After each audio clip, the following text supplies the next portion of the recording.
America, there is a war happening right now, not at the border, not in a city, 1,000 miles out at sea in the dark in the Pacific Ocean. And you probably haven't heard about it because almost nobody has shown it to you. On June 17, 2026, the Department of Homeland Security announced the number 225,000 pounds of cocaine seized since August 2025. 10 months, one operation.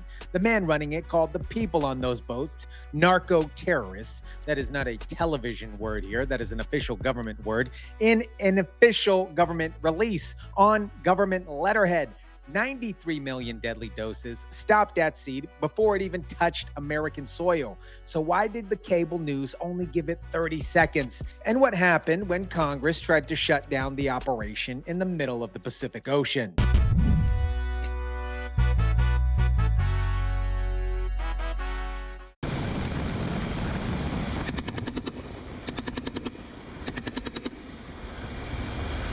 What is up, guys? Tyson, DeLaCruz here. Thank you so much for rocking with me. Let me build this for you piece by piece here. And shout out to everybody watching, by the way. It's called Operation Viper. That is the name here. It started August 2025. That is approximately 10 months ago. The United States Coast Guard sent ships called cutters out into the Eastern Pacific Ocean. That is the ocean off of the coast of South America, near Central America, the ocean between those countries and Mexico. You're probably asking yourself, why, Tyson? Why there? There was something that a lot of people probably don't even know about. 80% traveled by water first. The border was not the beginning of the story. The ocean actually is. For 10 months since August 2025, the Coast Guard has been waiting in those boats in the water. Now, I'm going to pull up the official DHS press release. It was published June 17th, 2026 from DHS.gov, the government's own website, so you can actually look it up for yourself. Pop up the DHS article here. The headline reads here, the United States Department of Homeland Security announced that the U.S. Coast Guard Operation Pacific Viper has surpassed more than 225,000 pounds of the white stuff, the cocaine, seized in the Eastern Pacific Ocean since the operation first began in August 2025. That is approximately 10 months ago, 225,000 pounds. And here's what that weight actually means here. 225 pounds, the weight of about 75 full-grown elephants, about 1,000 motorcycles, all of the white stuff, the cocaine seized all since August 2025. But the weight of the number isn't the number that should keep your head spinning and keep you up at night. This is the number here. Go and pop this up. This is from DHS. This is the DHS press release, with 1.2 grams of cocaine being potentially a deadly dose. The total amount seized through Operation Pacific Viper equates to more than 93 million potential doses kept off American streets. Now, I want to show you the specific operation that pushed them over the 225,000 pound mark here. This happened a few weeks ago here. Go ahead and pop this up. DHS press release. The milestone was reached after a recent interdiction of 7,707 pounds of cocaine by the U.S. Coast Guard Cutter Bear while on patrol in the East Pacific this past weekend. USCGC Bear and an unmarked helicopter crew detected and disabled 2 drug smuggling vessels, ultimately leading to a significant drug seizure and the apprehension of 6 suspected narco-terrorists. 2 boats and a helicopter that flew in from Qatar, 6 people in custody, all that in the middle of the Pacific Ocean. Nowhere near shore, nowhere near a camera. Let me show you what the Coast Guard boarding actually looks like here. They're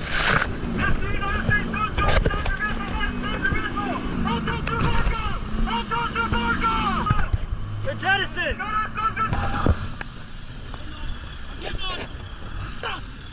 out! Get out! Come on! Get on the ground! Get on! Beast off! Get on! Beast off! Beast off! Beast off! Get on! Don't move! There is one word in that press release that I need you to notice here. The people on those boats are not called, quote unquote, smugglers in the official government document. They are not called quote unquote drug traffickers in the document. The official government word from DHS Secretary Markwayne Mullin himself is narco-terrorists. That word change, my friends, actually matters, and I'll show you exactly when it happened and why. Before February 2025, someone caught on a cartel boat was processed like a drug criminal. After February 20th, 2025, they faced terrorism charges. These are different courts, these are different sentences, and these are different stakes. 6 people in handcuffs from the U.S. CGC Bear operation this month are not heading into a standard drug case here. They're heading to a federal terrorism prosecution. And if you haven't guessed it already, let me pop the 2 men in charge of this on your screen. First is DHS Secretary Markwayne Mullin. His official statement is dated June 17th, 2026. I'm going to read it and pop it up on the screen here. Operation Pacific Viper stands as a defense force against narco-terrorists. Okay, sending an unmistakable message that we are not allowing them to profit off of poisoning our people. Under President Trump, we are dismantling drug cartels and saving American lives. He's not describing a law enforcement program, a DARE program here. He's describing war, okay? The second voice here is Admiral Kevin Lunday. He's the highest ranking officer in the entire United States Coast Guard, excuse me. But his statement is from that same press release, and it is 4 words here. He says, "We own the sea." Those are not words of somebody running a drug enforcement program here. That is a military commander telling the cartel, "We are in your lane, and we will stay in your lane, hombre." Now, there is a larger offload here. There's some footage here that I'll share here in a minute that shows the scale that comes off of these cutters when they return to port. I want you to watch something while you're seeing these bales on your screen here. Every single one of those bales, while somebody in Washington, D.C.'s conference room with very good health insurance and a government parking spot decided whether those men who seized that get paid a couple months ago or not. Because between fall 2025 and early 2026, they found out the hard way. While Operation Pacific Viper was running and all this was running, it got hit with the longest DHS shutdown in American history. You guys remember that. Let me put the full timeline on your screen because dates absolutely matter here. Operation Pacific Viper started in August 2025. The operation begins. The Coast Guard deploys to the Eastern Pacific. In fall 2025, the first DHS funding fights began in Congress. Fall 2025 to early 2026, DHS shut down 4 times in 1 fiscal year. This was the longest, 115 days, the longest DHS shutdown in U.S. history. During those 115 days, the Operation Pacific Viper kept running. How? Because the Department of Defense paid the Coast Guard's fuel bill. June 17, 2026, 225,000-pound milestone was announced. This was all from the DHS oversight hearing. Consistent funding is the most important thing we can have, which is what Reconciliation 2.0 does. It gives us 3 years of full funding, so we can't allow some of the radical that serves in our chambers to play games with our custom border protection. When we talk about having funding that's been shut down 4 times over the last fiscal year, the last time was 115 days, it makes it very difficult for us to deploy new technology, more techniques, and it's very hard to hire when you're shut down and no one's getting paid. 4 shutdowns, 115 days. And during those 115 days, while Schumer and the Schumer gang was holding DHS hostage, my friends, the hostage strategy here, shut down what's working to win the fight about something completely different. Real people, real missions, real ships in the Pacific Ocean. At that same June 26, 2026 hearing, a congresswoman from Iowa asked Mullin directly about the fentanyl death toll. This administration has done more to combat the war on drugs than any other president in our lifetime. He has made it a task that he understands, and we've lost more individuals to fentanyl overdoses than we have in the entire Vietnam War in 1 year. Not during the whole Vietnam War, in 1 year from fentanyl overdoses inside the United States. To put this in perspective for you guys, the Vietnam War has a wall in Washington with 58,000 names carved into black granite. School trips, ceremonies, movies, the whole country knows what that war costs here. Fentanyl has killed more Americans than that in a single year. A lot of times the coverage of this is simply just a news ticker at the bottom of your screen, okay? Operation Pacific Viper is the military campaign against organizations that are killing more Americans per year than Vietnam did in 20 years. At least in my opinion here, you guys, running a 10-month operation against narco-terrorists in the Pacific Ocean with a Coast Guard fleet that was not funded for 115 days is more important than a lot of these stories that are coming out of the administration. The $3.5 billion is building ships that will run for the next 10, 15, 20 operations. But here's the Mullin quote from that same hearing that nobody pulled from their highlights. And he was asked whether this operation will keep going or not. Just yesterday, I was actually in a close classified setting with the Coast Guard on our plans to continue that operation.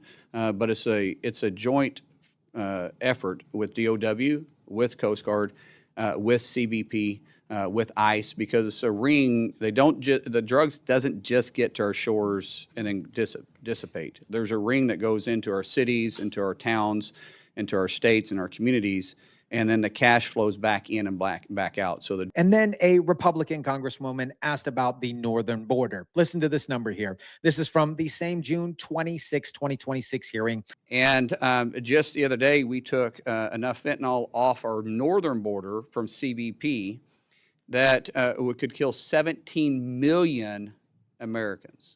And I think people frequently forget about the northern border. We Right. focus so much on the southern border and right. the Caribbean and these drugs coming in. But that's a direct relationship because of our Coast Guards doing their job in our waters of the U.S., and it's pushing it. And then we have CBP doing their job on our southern border. It's starting to push cartels to operate in our northern border. So now, you guys, I want to say something honest before I actually close all this. Most cable news networks ran that June 17th milestone announcement for about 30 seconds. And I had to dig for some footage. And then they moved on to the next story. They hardly even covered this story.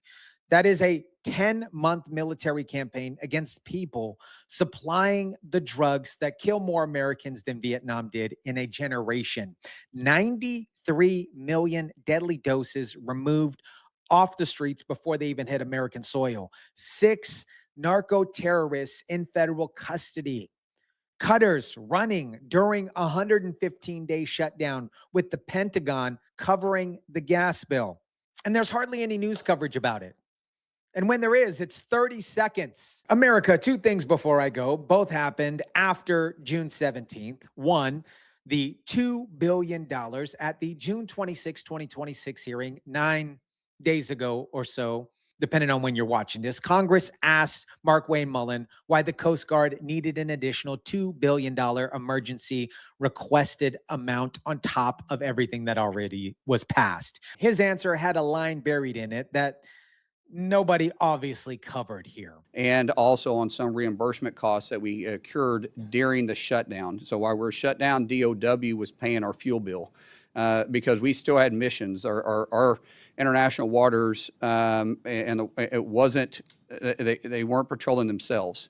And since we didn't have the funding, we had to do it. And so that's reimbursing also to the DOW and for our mission sets. Now, let me say this plain and simple here. The Schumer gang cost American people more money, plain and simple here. The Schumer gang shut down for DHS for the 115 days. The Coast Guard kept running. The Pentagon covered the bills. Now the $2 billion additional paid for by American taxpayers covers that reimbursement. The shutdown didn't stop the operation. It just moved who got stuck with the bill. And who got stuck with the bill? The American people did. And who did that? The Democrats did that. Schumer and the gang did that in a form of an emergency supplement request that showed up on June 26, 2026. Number two, the narco-terrorist arrest by the USCGC Bear on June 7th, 8th, 2026 are now in federal custody.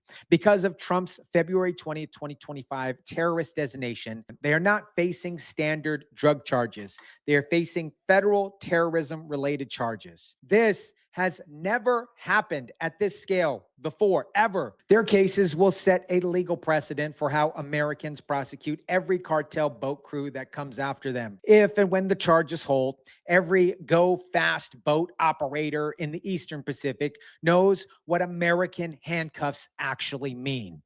It's not just an arrest, it is a message written in federal court documents. Let me know what you think about this. Drop it down in the comment section down below. Smash the like button if you kindly would. Share, subscribe, and as always, guys, I'll catch you on the next one.